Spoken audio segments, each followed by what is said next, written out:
Thanks for joining us on Lina TV News. My name is Salim Moses Alkali. The headlines. Federal government conclude plans to launch compressed gas vehicles for mass transit. Inspector General of Police says Nigeria not ripe for state police. Transmission Council of Nigeria calls for more funding. OGUN state government commences sales of rice to civil servants. Stay tuned for details.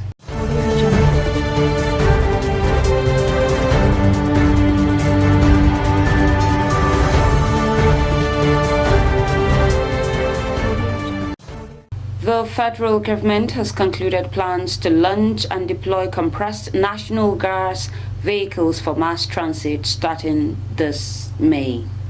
This part of activities lined up to mark President Bola Tinubu's 1 year in office. Special Advisor to the President on Information and Strategy, Bayo Onanuga, disclosed this in a statement recently. Onanuga said while considering buses and tricycles in addition, the government targeted about 1 million automobiles by 2027. He said the committee led by Michael Oluwagbemi was set to deliver cheaper, safer and more climate-friendly energy vehicles. Onanuga said the committee has fulfilled some fundamental reforms to enable the new CNG and the electric vehicles deliver the future promised by President Tinubu. He added that all was ready for delivery of the first set of critical assets for deployment and launch of the vehicles ahead of the first anniversary of the Tinubu administration on May 29th. The presidential aide assured that from the end of this May, Nigeria will join the League of Nations with large fleets of CNG vehicles.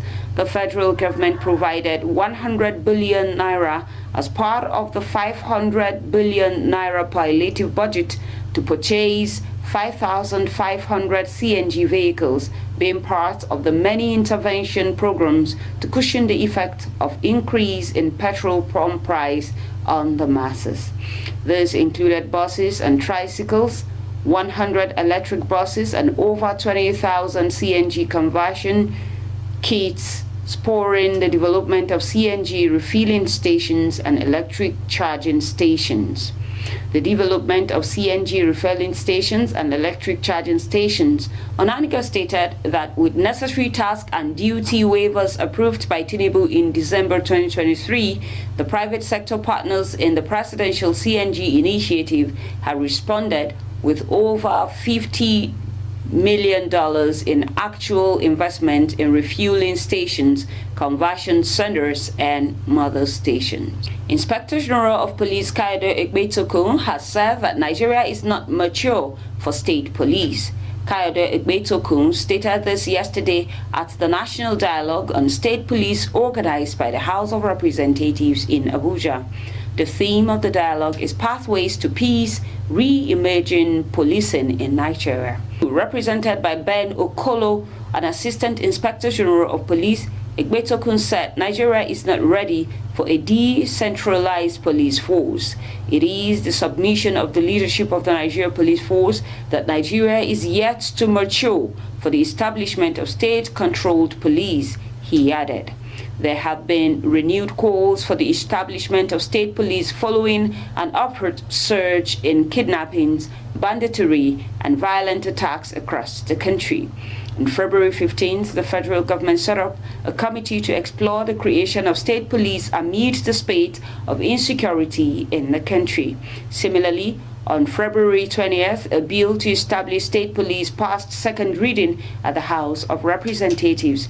He listed some of the challenges as inadequate manpower, inadequate operational equipment such as vehicles, arms and ammunition, communication equipment, drones and aerial surveillance cameras, security surveillance helicopters, armored vehicles, and inadequate training of personnel. He added that these challenges have impacted negatively on the performance of police personnel. He also said state police will be open to appeals by power state governors. then there is the potential for abuse of power by the state political leadership. State governors could use the police forces under their control for political or personal gain and compromise human rights and security, he stated. There would also be a conflict of jurisdiction. Rather, NSCDC and FRRC should be merged and become a department in the Nigerian police. In view of this, the police leadership rather is recommending that instead of creating state police, he said, the recruitment of police personnel into the force should be increased by at least 30,000 annually to meet the minimum policing standard of the United Nations. Igbetokun's stance contrasted with that of Ibrahim Gaidam, Minister of Police Affairs, who backed the establishment of state police. The minister who spoke at the event said a decentralized police force will help tackle rising insecurity in the country. Managing Director, Transmission Company of Nigeria (TCN), Engineer Abdulaziz Sule, has urged the Senate Committee on Power to assist in raising funds for the completion of over 120 projects that would improve transmission network in the country. The TCN boss made the call when the committee visited the company on an oversight function in Abuja. Engineer Abdulaziz Sule, who urged the committee to also help in addressing the issue of right-of-way, also sought the committee's intervention to increase budgetary allocation, saying that the 2 billion naira allocation from the 2024 budget is not enough for its operations. According to him, vandalization is a huge challenge hampering the project in the northeast and southeast. He revealed that the company is collaborating with a Chinese firm to build a supergrid. He further revealed that there is a need for funding for new substations. In her presentation, Independent System Operator ISO Executive Director Engineer Nafisat Ali also disclosed that gas has become a major constraint in the industry, while the discos are all rejecting load despite power shortage in the country. Ogun State Governor Dakpo Abiodun over the weekend commenced the sale of rice to civil servants in the state at discounted prices. He said it was part of his commitment to the welfare of the workforce. The event took place at the Oja Iloru Civil Servant Farmers Market at the Governor's Office, Oke Moson, Abeokuta. Governor Abiodun, who was represented by the head of service, Mr. Kainde Onasanya, said the development was a significant step in the ongoing efforts of the state government at improving the living standards of workers in the state. The governor praised the dedication and the commitment of the workers to service, whom he noted contributed immensely to the success achieved by his administration. Governor Dakpo Abiodun urged workers across the ministries, departments, and agencies to take full advantage of the opportunity and embrace the good gesture by the state government.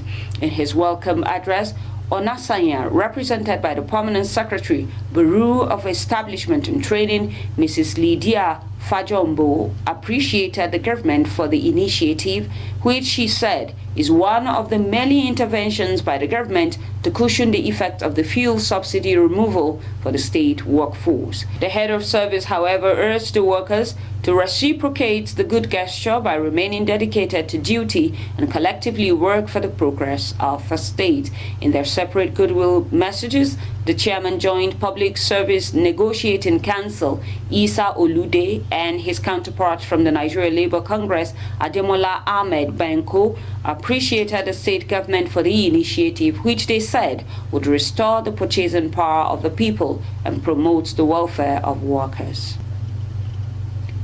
Yoruba Self-Determination Movement, led by Professor Banje Akintoye and Chief Sunday Adeyomu, alias Sunday Igboho, has written an open letter to President Bola Ahmed Tinubu seeking a peaceful breakaway of Yoruba people from Nigeria. The open letter, dated April 17, 2024, was signed by both Akintoye Igboho and one Ola Ademola. It called on the president to within the next 2 months, set up a negotiation team to negotiate the exit of the Yoruba people from Nigeria. The letter by the Yoruba Nation Arrowheads came about a week after some armed agitators invaded Oyo State Government House, attempting to hoist their flags on the premises of the State House of Assembly. The agitators were subdued and 29 of them were last week taken before a magistrate court in Ibadan, which ordered that they should be remanded in prison custody. However, both Akintola and Igboho has disassociated themselves from the violent action. In the open letter made available to newsmen in Ibadan on the Yoruba Self-Determination Movement said, "We have the honor to send to Your Excellency this important letter on behalf of millions of Yoruba people at home and in the diaspora in almost all countries across the world." And that's the size of our package on Lina TV News. Do well to follow us on all our social media platforms at Lina TV 247, or you can visit our website on www.linatv.com.ng. Thanks for staying tuned.